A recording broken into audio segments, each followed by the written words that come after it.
I would like to introduce to you our keynote speaker for the night, a Nigerian business magnate and founder of Silverbird Group. He currently serves as chairman and chief executive officer to the Silverbird Group, which span across radio, TV, cinema, shopping mall, and a record label.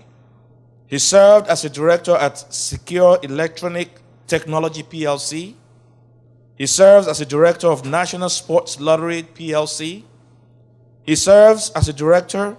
He serves in various public positions, including Director General of Nigerian Television Authority from 1999 to 2003, member of the Board of National Arts Theatre, Nigerian Film Corporation, Federal Film Censor Board, National Film Distribution Company, and Nigeria Anti-Piracy Action Committee. He is currently the Senator of Bayelsa State of Nigeria. Ladies and gentlemen, help me to welcome to the stage Senator Ben Murray Bruce. Come on, y'all, give it up. Come on.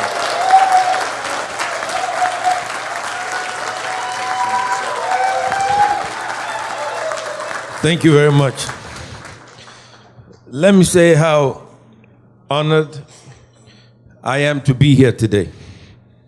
I had no idea I would speak last. I thank Ken and Amelia for inviting me. I'm grateful for Senator Shaba Lafiaji, my very good friend in the Senate. Biodun Shobanjo, who I met in 1980. We started our careers about the same time. He had a small office, I had a smaller office. But together, we share a history. He became a very rich and very, very successful and innovator, a great man who, like Donald Trump, had the Apprentice show, and I used to watch it all the time. Please give him a big round of applause. Fella who is an incredible motivational speaker, loved your speech. Peter Obi said to me, we're gonna put you in the next government, which we will take over very soon. Stock Exchange. President of the Stock Exchange, our friends at the consulate, because my wife needs a new passport, so I'm coming after you. He said doesn't have any booklets. But I'm happy to be here. In coming here today and I listened to the speeches, I had to think about what I wanted to say and the speech I had written and try to understand why we're here and the concerns you have. You're in the diaspora. But like you, I came here to America when I was 18. I went to 3 universities to get 1 degree. Simpson College, Indianola, Iowa, then Iowa State University, then University of Southern California, where I graduated in 79. But those 3 universities taught me something. In Iowa, in 76, we had a presidential primaries. My true love as a person from the age of 10 was politics. And as a kid, I followed Awolowo and Akintola in the fight in Western Nigeria. I saw dead bodies growing up as a child. Then we had the Civil War in 67. My best friend from 67 to 70 was a radio. I was a child. But I always listened to Radio Biafra and Radio Nigeria. I understood the war and I understood history on purpose.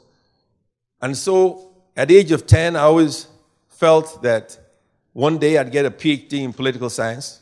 I loved politics from the age of 10. And my father's best friend at the time was Vice Admiral Way, the Vice President of Nigeria. He used to come by the house. And my brother was conscripted into the war on the Biafran side as a pilot. And his classmate was General Abdul Salam, where they were training in Germany in the 60s. He was in the Air Force before he switched over to the Army. And he would come by the house, and Vice Admiral Way, when he got into the house, he would stand on his head. And I said, Uncle, why do you do that? He said, he used to say to me then, he said, because I want to be pretty. He was a very funny man, but he was Vice President of Nigeria, and once every 2 weeks he'd come by the house and come and spend time with us.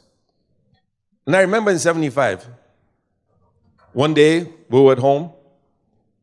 Gawan was in Kampala, and the government had been overthrown. It was 2 o'clock in the morning. They woke him up in Ikoyi and they said, Vice President, we have troop movement. They're about to overthrow the government. And he said to me, he asked them 2 questions. Who was leading the attack and where was it coming from? They said the Brigade of Guards was leading the attack and Joe Garba was in charge of the attack to overthrow the government. And he said to them, surrender. And he said, Vice President, Gawan is in Kampala with Idi Amin. We cannot surrender, we must fight. And he said to them, if you fight, you will die like Ironsi in Ibadan. Surrender. So that night, he surrendered. Murtala Mohammed became president, and he drove straight to my father's house in Yaba. And for 1.5 years, he stayed with us in one room. I had no idea a vice president would be so poor and didn't have a house, but he stayed with us for 1.5 years. One day at lunchtime, I said to him, Vice Admiral Way, Murtala Mohammed, what do you think about him? And he said to me, Murtala Mohammed would not survive. He would be overthrown. As a kid, I said to him, I felt he was jealous.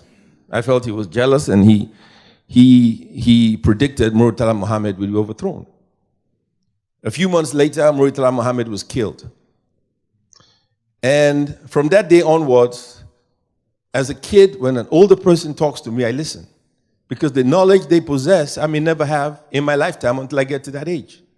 He predicted accurately what would happen to Nigeria. Murtala Mohammed was killed. And from that day onwards, I started listening to him. And I started understanding. And he said to me, look, at the Supreme Military Council meeting, when Gawan was going to Kampala, they had a meeting. And unfortunately, we did not keep records of our country. Murtala Mohammed came back at that meeting and said, Gawan, do not hand over power to civilians in 76. I tell you, don't hand over power to civilians. But if you listen to the broadcast in 75, Murtala Mohammed said the reason Gawan was overthrown was because he refused to hand over power to civilians, because we did not keep records. And that is very important. But when I came, that was a side story, by the way. When I came to America, and I was in Iowa, the campaign then was between Gerald Ford and Jimmy Carter. So I attended the rallies of Gerald Ford and I attended the rallies of Jimmy Carter, Democratic and the Conservative Party, Democratic and Republican Party. And as I listened to Jimmy Carter and as I listened to Gerald Ford, Nixon had just been impeached in 74. I began understanding politics American style as opposed to politics Nigerian style. Don't forget, it was military era. I was close to the vice president of Nigeria. We had seen governments being overthrown periodically. We had no experience with civilian government except 1960 to 66 when we had a parliamentary system. But my true love at the time was politics. That was always my true love. Not entertainment, not show business. I didn't like any of that. I was really fascinated by Nigerian politics. And so I listened to Gerald Ford and Jimmy Carter. But when Gerald Ford came to Iowa, he got on stage and he said, the first thing he said that came out of his mouth was, I am happy to be in Ohio. And I said, if he didn't know where he was, I didn't think he'd win the election. Jimmy Carter won in 76. But something then happened that excited me. Let's go back to 1970. The war ended in 1970. When the war ended in 1970, I heard on radio one day that Soul Brother #1 was coming to Lagos to perform. I told my uncle, I said, I want to see James Brown. So they took me to the airport, 1970. It was a tiny little airport. It was just a little fence between us and the aircraft. And James Brown plane landed. And the inscription was sex machine on the plane. When he got out of the aircraft, the crowd burst through this little fence and got to the aircraft. When James Brown got out of the aircraft, he stayed at Federal Palace Hotel, and we chased him all the way to Federal Palace Hotel, and we even knocked at his door to say hello to him, but he wouldn't let us talk to him. Anyway, that was my first experience with entertainment. In 1976, on campus, I woke up 6 o'clock one day, and on the radio, they said Elvis Presley was going to be performing at Iowa State. I was really excited. By 10 o'clock, I went to buy tickets for Elvis Presley. When I got there, the tickets were sold out. I bought the last ticket. So the show was advertised at 6. The tickets were sold out by 10 for 18,000 seater. So my first experience in entertainment was James Brown in 1970 at the Nikon Stadium. That's why I'm upset the stadium has been knocked down, because that stadium, I saw Pele, I saw James Brown, Johnny Kwango, boxing, wrestling, and all of that. That was history for me. And then I saw Elvis Presley. After the Elvis concert, which was just electrifying, 3 months later, I walked downstairs from my apartment, I saw Des Moines Register, the king is dead. So I had the privilege of seeing Elvis just before he died. But what I saw made me think. I said, you know, if in 3 hours you could sell 18,000 tickets for a show, there's something in this business. And at the same time, I saw Jimmy Carter and Gerald Ford. And I said, there's something in politics. But it was different from the politics I'd seen. It was military regime after military regime. And don't forget, then the vice president of Nigeria was staying at the house. And so I was a confused kid. But then I transferred to the University of Southern California. When I got there, bingo, everything changed. On campus, one day, I was walking on campus, and as I looked up, I saw Bob Hope. He had a comedy show with, I can't remember who was on stage with Bob Hope. They had USC, has an alumni of Spielberg and folks like that. But every day on campus, there was a superstar. And one of the superstars that I met in school was Kunta Kinte, Liver Burton. He was one of my schoolmates. And then I met a young guy who said to me he was a teacher. And I said, you're a teacher, Lewis. I said, but who do you teach? What school do you teach? He said, no, I teach celebrities. I said, like who? He said, Janet Jackson, who are the guys in different strokes? Gary Coleman and Todd Bridges and Dana Plato and all those kids. So he used to take me to the set. So I met Todd and Dana and Gary Coleman and all those guys, and Ralph Carter of Good Times. When I met them, I realized there was the show and there was the business. So there's show business. And I said, well, maybe as a kid, 19, 20, maybe I could make some money doing this. You know, as I was looking at them, Gary Coleman was 10 years old. And after the show, the mother would ask me to take him home. So I would drive Gary Coleman and his mom home, and he would stop at the train station. He'd stop at the train. He loved trains, so we stop at the train station. He'd play with trains, and the young kid would go out there, hug him, and do autographs and things like that. That is how I got into entertainment. When I graduated in '79, I had to decide, do I stay in America or do I go back to Nigeria? Then a friend of mine called me and said, look, I have a deal for you. For $50,000, we can get into the promotions business in America. But $50,000 in 1980 was 25,000 naira. It was $2 to the naira. And I said, I had a choice. Stay in America and do concerts or go back to Nigeria. It was an easy decision for me to make. I was young. I got engaged at 19, got married very young. 22, 23, I said, look, what do I have to lose? So I left my wife in America and went back to Nigeria. When I got back to Nigeria, my salary was 200 naira. I said, but 200 naira? The good thing was the ticket to Los Angeles was 600 naira. I said, okay, what the hell? I'll work a couple of months and come see my wife in America. And that's when I saw Biodun Shobanjo. And that's when I met Jim Oviet. That's when I met Aliko Dangote when he was the richest man in Only Apapa. So I met a lot of people. But what was tough for me at the time, and Biodun can attest to this, we had only one radio station, FRCN. Only one TV station, NTA. 3 newspapers, Daily Times, New Nigeria, I think Punch. That was all we had. So I went to Daily Times one day and I saw one of the directors. I said, look, I want to do an event. He said, let me tell you something. If the president of the United States comes to Nigeria, we may decide not to feature the president. There's nothing we can do. And think about it. It was a monopoly. It was a monopoly. And they could do whatever they liked. It was hell to promote a show. It was hell to do anything because they had a monopoly. It was a terrible state to be in. The opportunities you have today, we didn't have then. And don't think crime is a lot more to than it was then. After the Civil War, we had small arms all over the country. Robbery was the biggest industry. General Gowon created a bar beach show where he'd shoot armed robbers at the bar beach to stop crime. That didn't work. He said, well, I have a better idea. I'll shoot you where you were born in your village. And that didn't work either. So he shoot you in Lagos. That didn't work. Shoot you in your village. That didn't work. We had Is it Anini at the time? He robbed the rich and gave the money to the poor. So we had all kinds of crazy characters at the time. So there was always crime in Nigeria. But you had to figure a way to survive. You had to figure out a way to survive. It was tough. So we came back, we tried to survive. We fought battles all day long. When we put posters on the streets to promote my concerts, we printed a paper and we used Eba at the back of it because we couldn't afford any gum.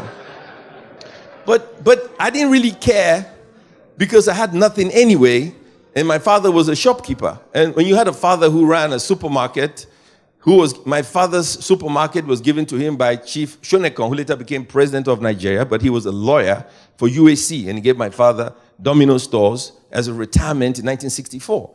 So my father never was, my father didn't know the difference between gold and fake gold. And today, I don't know the difference between real gold and fake gold either, because I don't care about things like that. Jewelry and stuff like that is not something I'm familiar with, and I don't care about things like that. It just doesn't bother me. But I had two dreams in my life. One was entertainment, and one was politics. And every day I woke up, there were the only two things I thought about: entertainment and politics. And I wanted to make a difference by choice. I was never driven by money. I was never driven to acquire wealth. All I wanted to do was make a difference. When I became a concert promoter, that's what I wanted. When I did pageants, because I saw Miss Nigeria one day in 1980, they invited me to the show for 6 p.m. I went there at 5:45. The show didn't end till 5 o'clock in the morning. What I saw was so appalling. I said, I'm going to create my own pageant because I could not watch a show like that. But when I created The Most Beautiful Girl in Nigeria, my sole objective was to win Miss World. That was all. I'm not doing it because I loved pageant that much. I wanted to win. I always wanted to be the best on earth, not to be the best in Nigeria. And the day we won Miss World was a great day. I know Obasanjo called me on the phone, congratulating me because I was working for government. And it was so strange. I was Director General of NTA. The show was going on. And if you notice in Nigeria, you don't mess around with the news. So the show was live. At 8:30, the director of news called me. He said, we got to stop transmission and carry the news. I said, no, I have a good feeling about the show. 8:45, he called me. He said, Director General, the president is watching the news. There's a big event. You have to stop this Miss World nonsense you're doing. I said, stay on. At 5 minutes to 12, he called me again. I said, stay on. By 9:45, we had won Miss World. And that was a big event for Nigeria. And I think if you have a dream, you're only limited by level of your imagination. Because it is tough doesn't mean you can't do it. Because it seems impossible doesn't mean you can't try it. You have a chance to be whatever you want to be at any point in time, anywhere in the world. It is hard and tough, but you must never give up. When I wanted to do a cinema in Nigeria, the bankers told me it couldn't be done. They told me I was crazy, but we built it. Now the cinemas all over Nigeria, but people forget how it happened. When we had private radio and TV, they said, one day my banker called me and said, Ben, I feel sorry for you. I said, why? He said, you've been building this radio station for years. You don't even have a license. I said, but if we don't build it, how are we going to run it? How are we going to change this country? When I became a concert promoter, we had only one radio station. It drove me crazy. I wanted music. I'm not interested in news. I was never interested in the politics of radio and TV. I just wanted pure entertainment. Anyway, the rest is history, where we built malls and the other stuff. Now, when I did all of that, the truth is I got bored. I got really bored. Obasanjo appointed me Director General in 1999. I worked with him for 4 years. In working with him, I lived in House 8. And I remember General T.Y. Danjuma. One day I went to see him. He drinks drinking palm wine. So we were talking, drinking palm wine, and he said, and I know why Abacha didn't want to leave the villa. I said, why? I'd never been there. He said, Ben, if you get to the villa, the garden is just unbelievable. It is so beautiful. Nobody want to be in the villa and leave the villa. Anyway, 99 showed up. I supported Obasanjo when he ran for president, and he won. So there I was in the villa, and I lived in House 8. And I was told the room I lived in was the room Abacha died in. But nobody told me at the time. So I lived in House 8.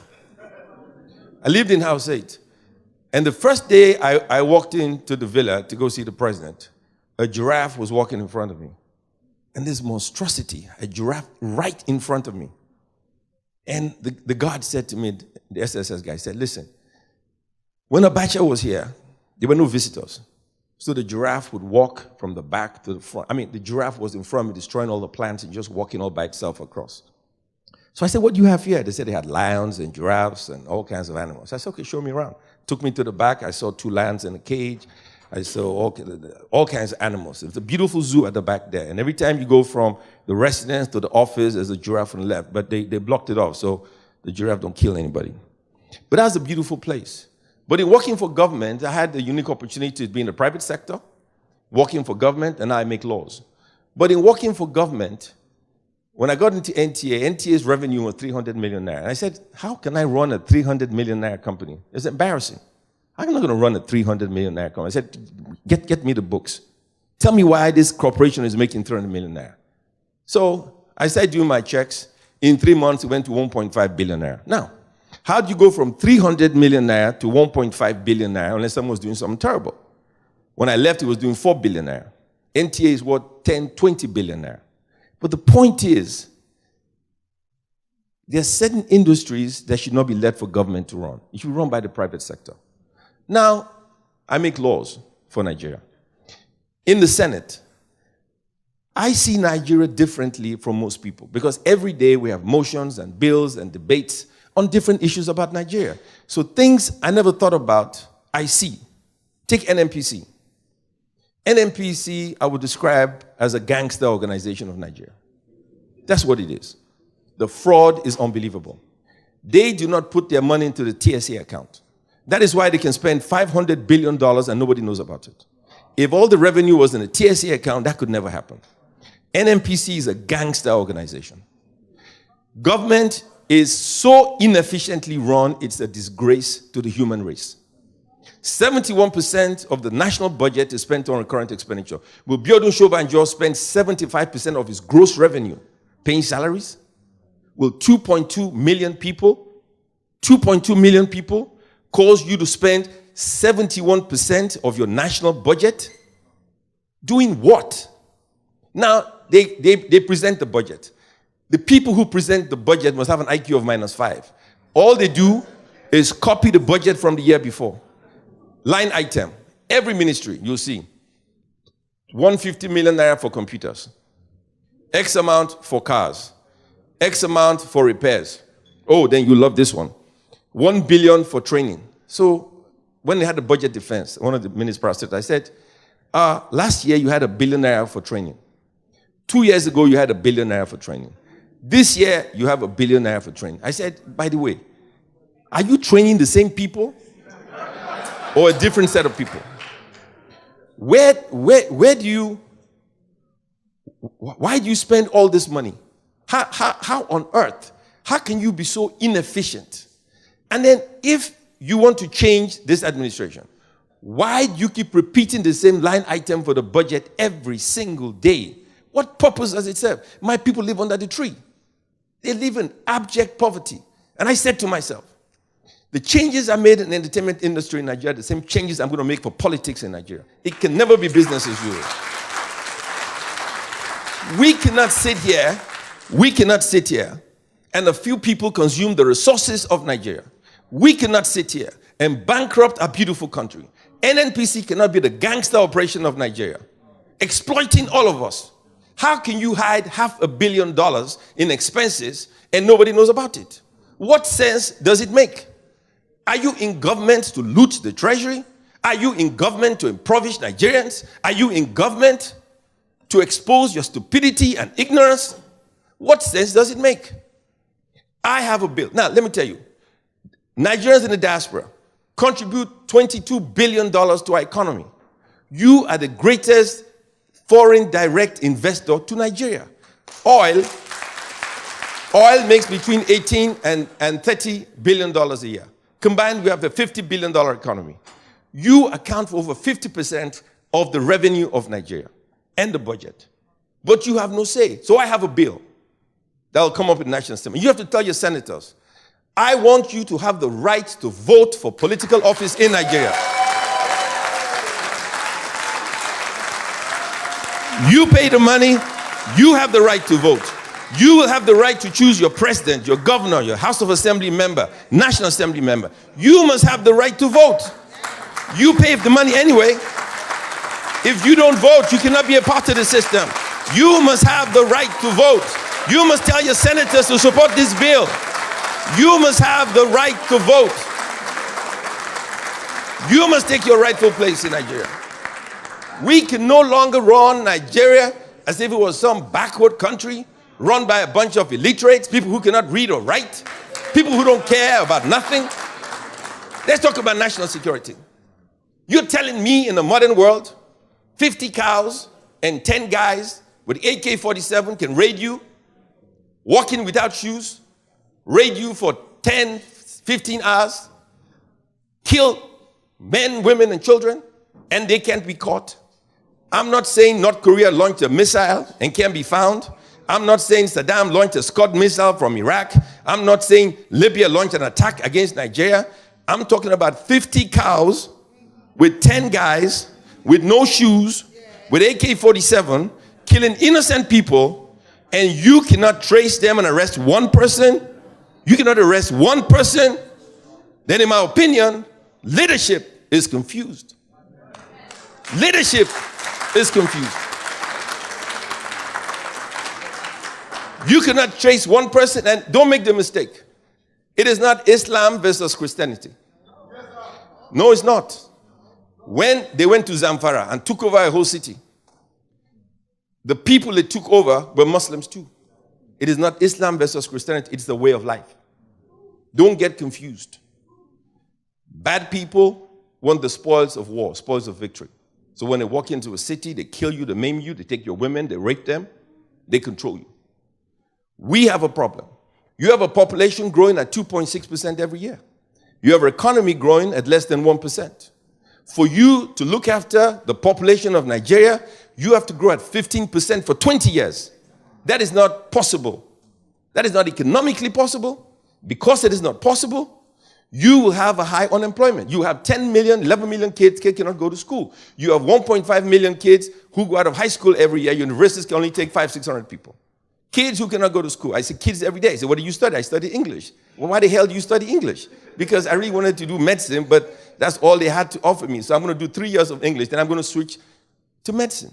Your university is producing the same kind of talent you needed in 1952. What sense does that make? In a knowledge-based economy, you're busy producing the kind of kids you needed when there were no telephones, when we could barely read or write. So what is the Minister of Education doing? What is going on? You're building trains that run at 150 kilometers an hour. But you can build trains that can do it 400 kilometers an hour, 500 kilometers an hour. What is wrong with our leaders who do not see technology as the answer to our questions? What is wrong with our leaders who do not understand that we must change? What is wrong with our leaders who do not understand that a knowledge-based economy is the only way for us to have salvation? In 10 years' time, the Nigerian economy as we know it today, almost everybody will be unemployed because the world is changing. 3 years ago, I drove an electric car. And I explained to my colleagues and I explained to the government, this is the direction of the world. I predicted accurately before Europe, before America, before China, that the world would change and electric cars win. I've been driving an electric car for 5 years. And I've had no complaints with my car. So what pleasure would it give me to drive the only electric car in Nigeria? What sense does it make? It's a little car. It's a Kia. I love it. I drive it by myself. Not a big SUV. I drive a little Kia. And if I drive my Kia and it doesn't break down because it doesn't have an engine. So to make an electric car for a third world country is easier and better than to make a combustion engine car because you have 50,000 fewer parts. An electric car is the base, 4 tires, you cover it, and a computer and a battery. That's all it is. So the rest of the world will have to spend billions to retool their factories. We can start from scratch. But our automobile policy, which is a dumb policy, allows people to bring broken down factories to Nigeria, get 0% duty. They come into Nigeria, they take out 4 tires, they said it's a CKD, put the 4 tires back on and get 0% duty and then charge you an arm and a length for the cars. So my question is this. If you seek public office, and you seek public office to fix the country for what you were elected into, or you were appointed into government, does that stop you from thinking? Does that stop you from understanding why you're in office? Does that make you dumb? Does that make you deaf? You seek public office to impoverish people? Peter Obi said it all. Why do we seek public office? To make people miserable, to make people unhappy, to make people poor? Why do we have a tariff policy for power where power goes up in price by 300%? Wages hasn't gone up for 4 years. Does that make any sense? If you raise prices for goods and services, I can understand a 5% increase, a 3% increase. But how do you impoverish people 200-300%? You raise prices 200-300%. You create a problem for people to become thieves. You create a problem for people to misunderstand what your true intentions are. You create problem because when you're hungry and you're angry, you get a gun and you kill somebody. And that is what we're doing. So if I made a change in entertainment, I will guarantee you I will make a change in politics. We cannot continue like this. We cannot continue like this. There are only two kinds of people in this world. Only two kinds of people. You are either a consumer or you are a producer. But it seems like in Nigeria, politicians, businessmen are all consumers. You are measured by $1 million watch, women by $100,000 bag. That is how we are measured. We are measured by ostentatious living. So, does the bag make the woman or the woman make the bag? Does the car make the man or the man makes the car? If I drive a Kia, an innocent motor, and I'm happy, what difference does it make? What difference does it make? What pleasure do you have as a politician? You walk on the streets and people are dying. People are hungry. People are angry. And you walk on the streets with no conscience, with no feelings, with no understanding of poverty. You walk on the streets as if you were born with a silver spoon in your mouth. A lot of these guys were born in abject poverty. But it seems like the people who were born the poorest act the most arrogant when they seek public office. So what is it about us? What is it about us? What pleasure do you have seeking public office and acting like a god? What pleasure do you have? People say to me, you're crazy. You risk your life. You speak about dangerous things. You challenge the system. Well, so what? You have to challenge the system to change Nigeria. We've been trying the same thing since 1960. It has not worked. It will not work. What's going to happen is abject poverty in Nigeria. What's going to happen is a very angry people who are going to explode and risk your life and my life and get us all killed. You will get all killed if we don't stop this nonsense. I'm not interested in statistics that talk about how we get out of recession. It means nothing to me. Recession, the people who voted me into office live in abject poverty. They never had a job last week. They don't have a job this week. They're probably not going to have a job next week. So getting out of recession does not solve their problem. And if their problem doesn't get solved, I am not safe. And if I am not safe, I guarantee you, you are not safe. They have to be safe for us to be safe. And everybody, we have a problem in Nigeria nobody wants to talk about. Our population is growing too fast. That is the dumbest thing I've ever heard in my life. 2.6%. At the turn of the century, Nigeria will be the most populous nation on earth, more than India, more than China, more than United States of America. The size of Texas. What sense does it make? 100 million people with no jobs. And then you say, oh, it's a great consumer market. Maybe you practice voodoo economics. But where I come from, 100 million angry people doesn't solve my problem. We must take a principled position and address the issues that affect us as a people. We got hungry and angry people who voted us into office. We have leadership that's insensitive to people that voted them into office. We are a corrupt nation and we do not understand the difficulties that we find ourselves. I said the other day, to qualify for public office sometimes is a school certificate. Then you can run for office. But what university teaches you compassion? How do you care about the least of us? Poor people who need help, who you need and they need you. Bjorn Shoban talked about a security company. That is fine. Which means the biggest industry in Nigeria today is security.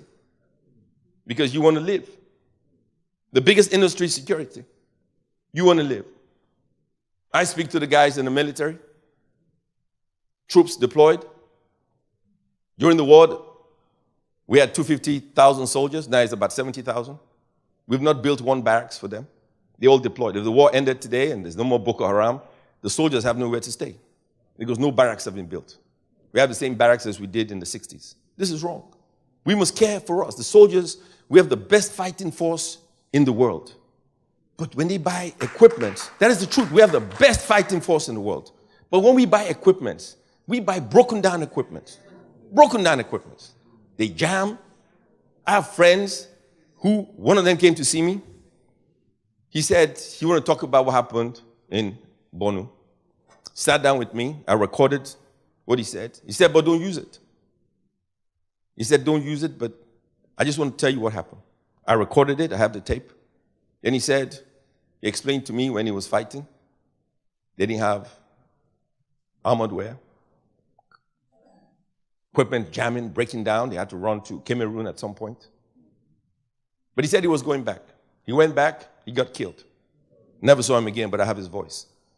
When that happened, I didn't want to play the tape because I didn't know how to play the tape to his family because he predicted exactly what was going to happen and he died.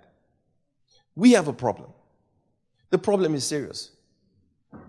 If herdsmen can attack by foot and a drone cannot be used to pick up those guys, then there's complicity. It doesn't make any sense. If a satellite can tell me the color of my hair, you're telling me you can't find a guy on foot with 50 cows, not moving very fast, in the bush?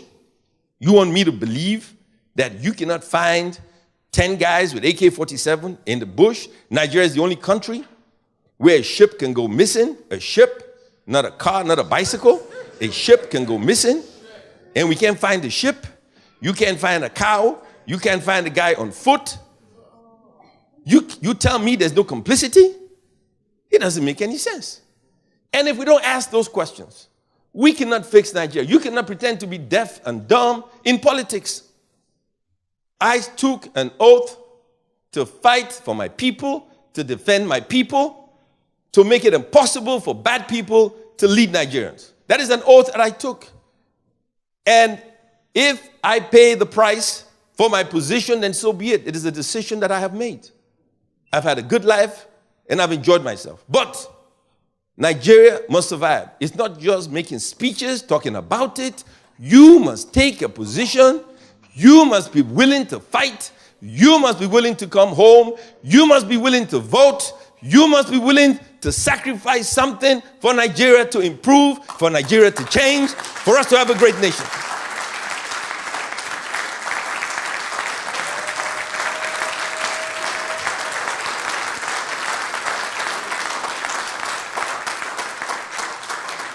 Elections are coming. Changes will be made. Nigeria must be a better country. You must vote for people who care about you, people who have run a business, and people who can change Nigeria. It cannot be business as usual. Dumb people should not be in office. Too much money at stake. Too many lives that could be lost. People are going to die. You must be willing to pay the price. You must be willing to invest. I will create the bill to change the law, and you must get your senators to support this bill. They don't support it, you make it possible they don't come back into office. You take them out. You take them out. You contribute what you contribute for Nigeria, $22 billion every year. That is the size of the Kenyan budget, Kenyan economy. What you contribute. You are the largest investors in Nigeria. You're the largest. Yet you don't have a say. You are treated as outcasts, as nobodies. You beg for everything you want. They disagree with you. They disrespect you. You have problems. Nobody pays attention to you. You die and nobody is concerned. Now you have a chance to change Nigeria. And you have an obligation for yourself and your children.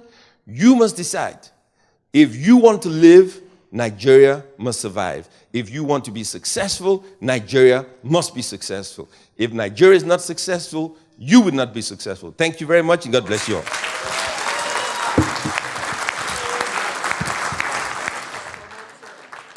Ladies and gentlemen, have you heard a more inspiring speech by a Nigerian? I haven't, and I've listened to quite a few. But I'm so inspired. I'm so ready to take everything I've ever made in America to Nigeria today. Let's give him a warm round of applause. Thank you so much, sir. Thank you. We truly appreciate you. Unfortunately, we did have some people that booked one-on-ones to meet with Senator Bruce. His plans have been altered slightly. He has to leave in about an hour. So for those that did schedule one-on-one meetings with him, we'll create the platform for you to meet with him immediately after these announcements. So if you booked one-on-one meetings with him, please let us meet with Emilia, and we'll arrange a room for you guys to go meet with him briefly because he has to leave. He was planning on leaving tomorrow, but there was some miscommunication with his travel agents, and somebody did not get things right. So let me present this to the Honorable Senator. Thank you so much, sir, for coming. We truly appreciate you and truly appreciate what you're doing for our nation. God bless you, sir. Thank you so much. Thank you. Thank you very much.